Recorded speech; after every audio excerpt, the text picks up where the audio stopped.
आज हमारे बीच professor Srivastava sir हैं। जैसे कि आप सबको पता है कि हर साल की तरह इस साल भी एम्स का अशोका मिशन, यूटी लद्दाख और एसएनएम हॉस्पिटल द्वारा आयोजित कैंप हो रहा है, जिसमें इस बार प्रोफेसर श्रीवास्तव और डॉक्टर यादव आए हैं।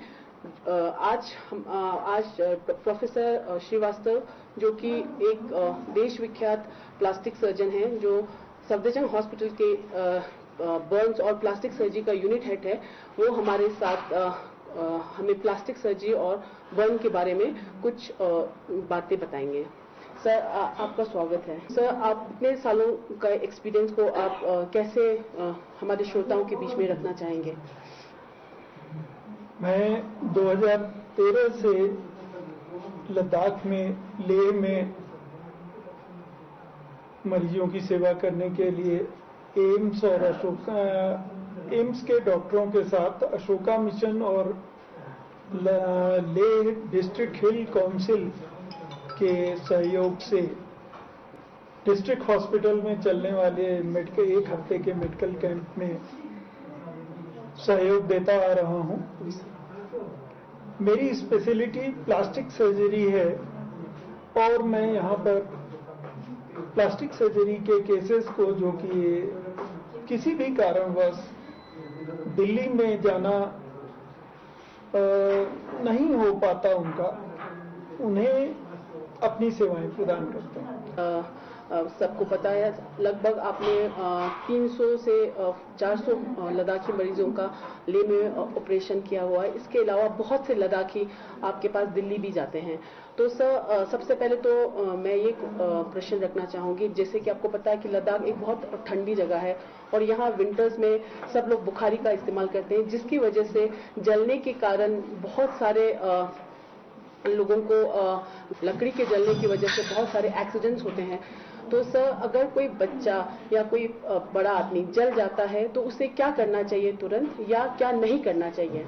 कि जलने की दुर्घटना सबसे ज्यादा किसी की लापरवाही या किसी चीज को न जानने के कारण होती है और 95% तक जलने की दुर्घटना से बचा जा सकता है अगर हम अपेक्षित सावधानी को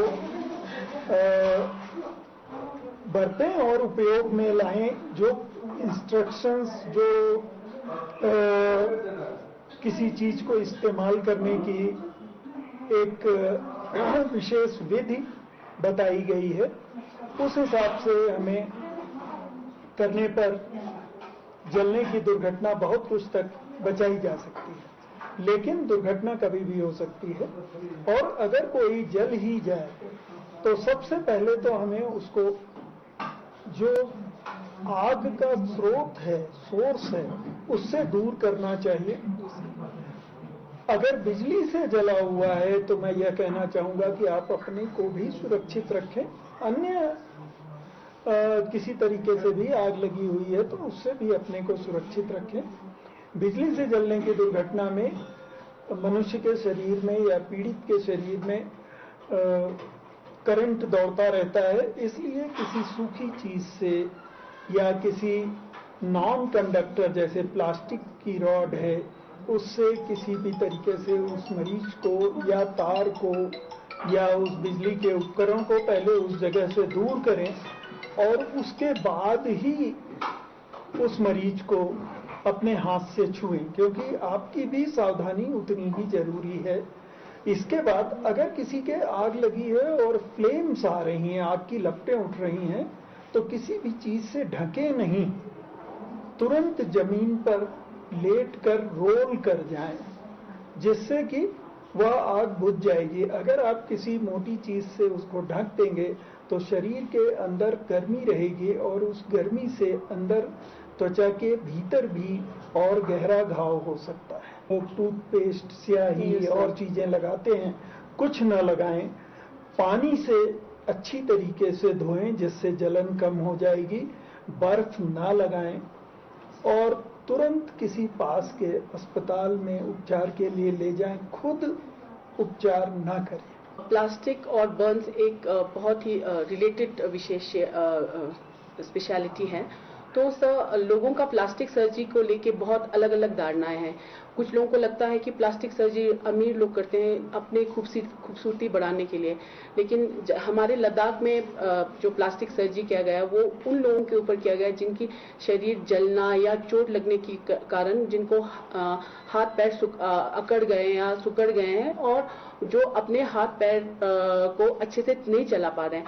तो सर प्लास्टिक सर्जरी का जिनका चोट लगा है या जिनका कोई घाव है जो बढ़ नहीं रहा, उसमें प्लास्टिक सर्जरी में क्या किया जा सकता है सर? सबसे पहले तो मैं आपको यह भ्रांति दूर करने के लिए बता दूं कि प्लास्टिक सर्जरी में कोई प्लास्टिक की चीज या कोई चीज लगाई जाती है या सिर्फ सुंदरता बढ़ाने के लिए प्लास्टिक सर्जरी की जाती है।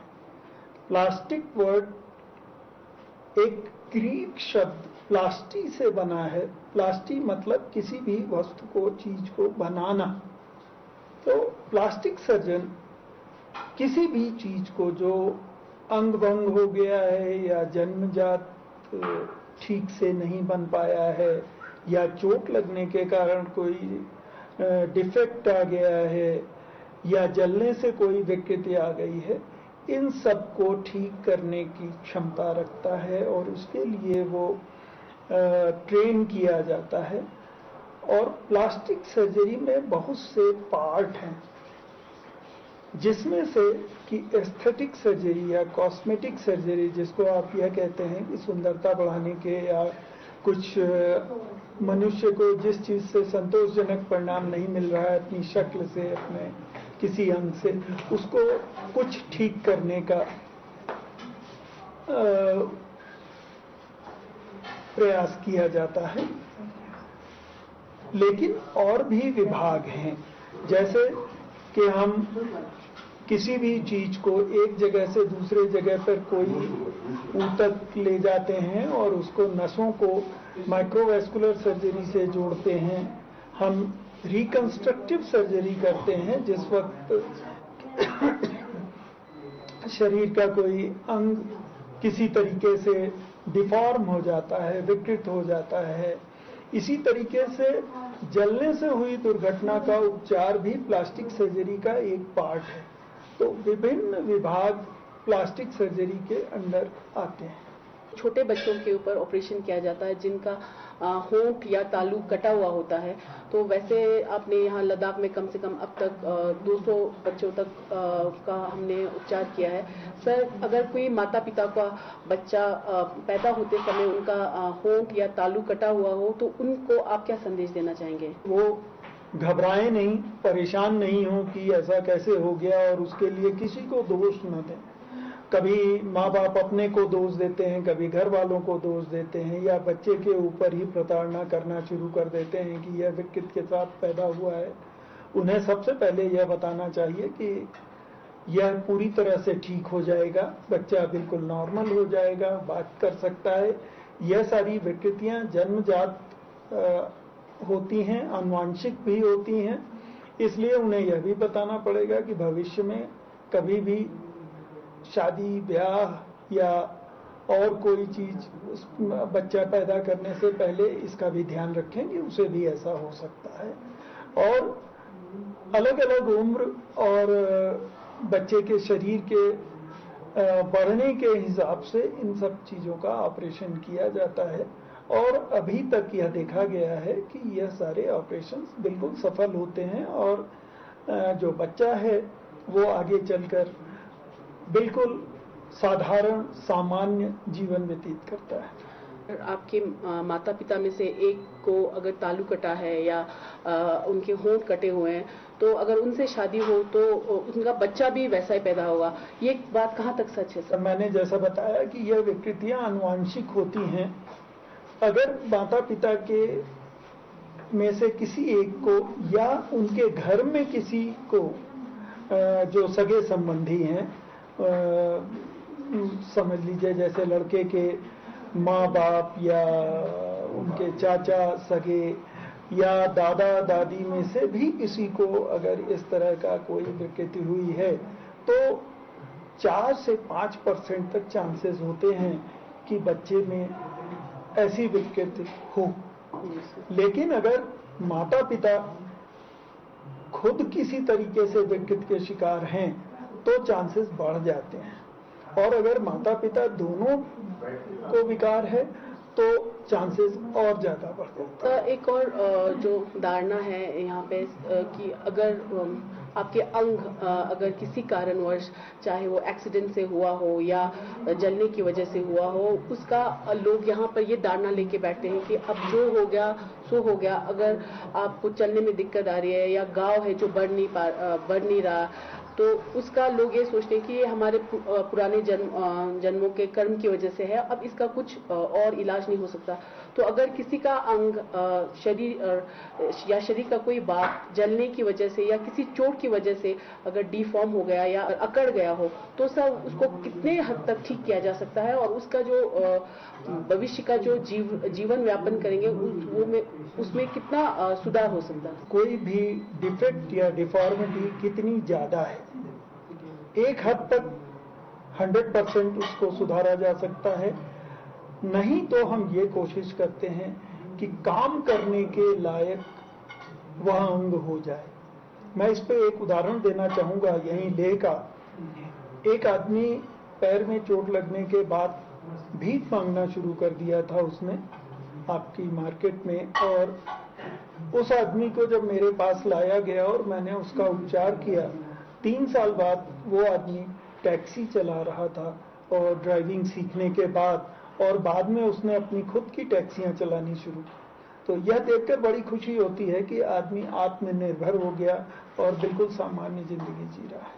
सर, एक और जो धारणा है जो प्लास्टिक सर्जरी को लेके हैं, यहाँ पे बहुत से औरतें ऐसे हैं जो अपनी सुंदरता को बढ़ाना चाहते हैं, चाहे किसी को आंख में कुछ अगर आंख उनका छोटा लगे या नाक में कोई डिफॉर्मिटी हो या कोई मस्सा हो सर, तो उसमें आप कितना प्लास्टिक सर्जरी का क्या रोल है सर? कॉस्मेटिक सर्जरी का रोल किसी के दिखने या काम करने के ढंग पे को बदल सकने में सक्षम जरूर है, लेकिन कोई भी कॉस्मेटिक सर्जरी इस तरह से की जाती है कि ऐसा न हो जाए कि सर्जरी के बाद जैसा पहले था व्यक्ति उससे कुछ ज्यादा खराब हो जाए। हर व्यक्ति की बनावट अलग अलग होती है और उसके शरीर की बनावट के हिसाब से ही कुछ बदलाव किया जा सकता है या किया जाता है। ऐसा नहीं है कि मैं इस रीजन का हूं, मेरे शरीर की बनावट कुछ अलग तरीके की है और मैं चाहूं कि मैं जैसे कि वेस्टर्न साइड में या ईरानियन साइड में या किसी और रीजन के आदमी की तरह लगने लगूं। जी सर। सो यह वास्तविक रूप में कितना बदलाव किया जा सकता है यह भी व्यक्ति को समझना पड़ेगा और तभी उसको उसका इलाज करना चाहिए, जब वह पूरी तरीके से संतुष्ट हो कि हाँ बस इतना ही सुधार हो सकता है और यही आवश्यक है। लद्दाख जैसे कि आपको पता है एक हाई एल्टीट्यूड जगह है, यहाँ पे जो धूप आती है सब उसमें अल्ट्रावायलेट रेज का बहुत ज्यादा मात्रा होता है, जिसकी वजह से त्वचा के कैंसर रिलेटेड तकलीफ आप देखते आ रहे हैं कि लद्दाखियों में बहुत ज्यादा है। तो सर, लोगों को त्वचा का कैंसर ना हो या अगर किसी को त्वचा का कैंसर हो तो वो उसको इनिशियल स्टेज में कैसे पकड़े और उसका क्या इलाज है सर, उसके बारे में थोड़ा बताएं। देखिए, अगर शरीर पर त्वचा के किसी भी भाग में खुजली या कोई धब्बा होता है जो बड़ी तेजी से बढ़ने लगता है या दवा करने के बाद भी ठीक नहीं हो रहा है कुछ दिन में, तो तुरंत जांच करानी आवश्यक है। अगर शुरुआत की स्टेज में इस तरह के कैंसर का पता लग जाता है तो उसको पूरी तरीके से निकाला जा सकता है और उसका इलाज है। सर, आपने अपना बहुमूल्य समय हमें दिया, इसके लिए धन्यवाद और हम आशा करते हैं कि आगे भी आप अशोका मिशन यूटी लद्दाख और एसएनएम हॉस्पिटल के साथ जुड़े रहेंगे और ज़्यादा से ज़्यादा लद्दाखी आपके स्पेशलिटी का भरपूर फायदा उठाएंगे। Thank you sir. धन्यवाद। नमस्कार।